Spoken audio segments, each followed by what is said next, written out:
Cześć wszystkim, z tej strony Wiktor. Dziś mam dla Was recenzję niemieckiej Pantery, wydanej razem przy współpracy z Muzeum Pancernym w Kłaninie. Zapraszam do oglądania. KOBI. Buduj historię klocek po klocku. Pantera zadebiutowała w 1943 roku podczas bitwy na Łuku Kurskim i trzeba to powiedzieć szczerze, że nie był to zbyt udany debiut. Niemiecka Pantera powstała jako odpowiedź na radzieckie czołgi średnie T-34 oraz ciężkie KW. Uzbrojona była w potężną 75 mm armatę oraz gruby, pochyły pancerz, dzięki czemu była bardziej wytrzymała od poprzednich czołgów w armii niemieckiej, takich jak Panzer III, Panzer IV oraz ciężkich tygrysów. Niemieckie zakłady produkcyjne opuściły aż 3 wersje Panter.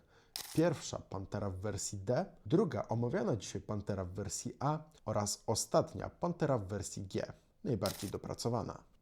Rozpoczynając recenzję, zaczniemy od pudełka. Na froncie pudełka znajdują się podstawowe, bardzo ważne informacje, takie jak numer zestawu, czyli 2654, ilość klocków, która w tym przypadku wynosi aż 1152 oraz ilość figurek, czyli w tym przypadku 1. No i ten model jest w skali 1:28. Nie zabrakło też loga Muzeum Pancernego w Kłaninie, z którym ten model został wydany. Na odwrocie przedstawione są niektóre funkcjonalności tego zestawu, czyli m.in. zdejmowana wieża, odwzorowany silnik. Zabrakło też tabeli technicznej, gdzie przedstawione są wszystkie ważne informacje, czyli m.in. lata służby, miejsce pochodzenia oraz opancerzenie. Oprócz samej Pantery w zestawie mamy jeszcze dwa bardzo ważne elementy.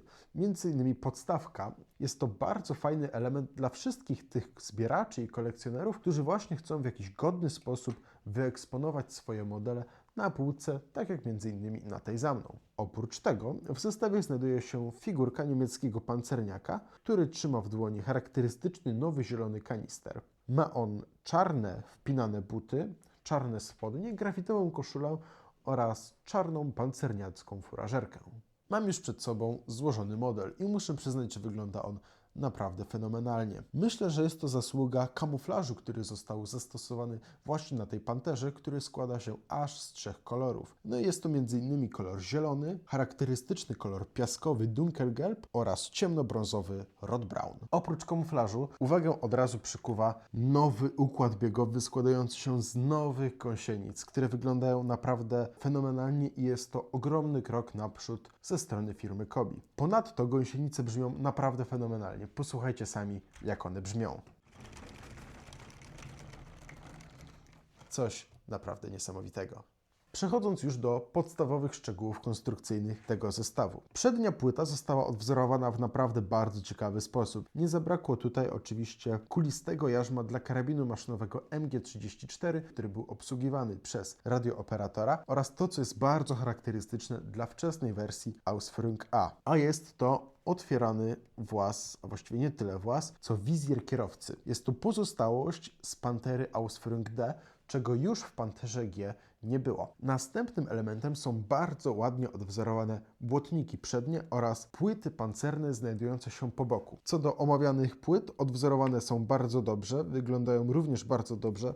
Ogromny plus dla projektantów, że udało się odwzorować ten kamuflaż, no i ogromny plus za to, że trzymają się lepiej niż płyty na oryginalnych pojazdach, bo musicie wiedzieć, że załogi niemieckich czołgów, zwłaszcza Panter, bardzo narzekały na to, że te właśnie płyty tutaj bardzo często już przy najmniejszych wstrząsach i turbulencjach odpadały. W ścianach bocznych pojazdu nie zabrakło masy szczegółów. Między innymi idąc od tyłu są tutaj 2 odwzorowane ogniwa gąsienic. Jest również ogromny, okrągły wycior do potężnej lufy kalibru 75 mm oraz podstawowe narzędzie, takie jak na przykład łopata oraz tak zwane bawole rogi, czyli taki specjalny element znajdujący się tutaj, który ma nawet wymalowany numer boczny tej Pantery, czyli 204. Po drugiej stronie tych szczegółów jest mniej, ale również zostały one odwzorowane. Są 2 ogniwa gąsienic, jest skrzynia oraz mały krzyż belkowy znajdujący się właśnie na tej ścianie bocznej. Warto zwrócić uwagę na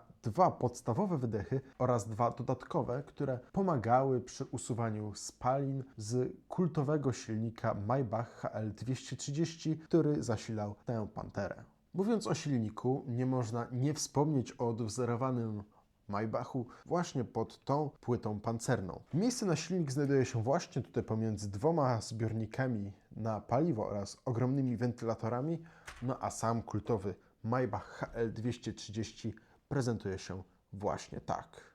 No i oczywiście to, co stało się już standardem dla modeli Kobi w skali 1:28, to coraz większe i coraz lepiej odwzorowane wnętrze. Na przykładzie tej wieży mamy tutaj pięknie odwzorowany kosz znajdujący się pod wieżą, gdzie widać masę szczegółów właśnie napędu m.in. obrotowego wieży oraz mechanizmu opuszczania oraz podnoszenia armaty. Wygląda to naprawdę świetnie. Omawiając wieżę, należy wspomnieć o kilku bardzo ważnych rzeczach.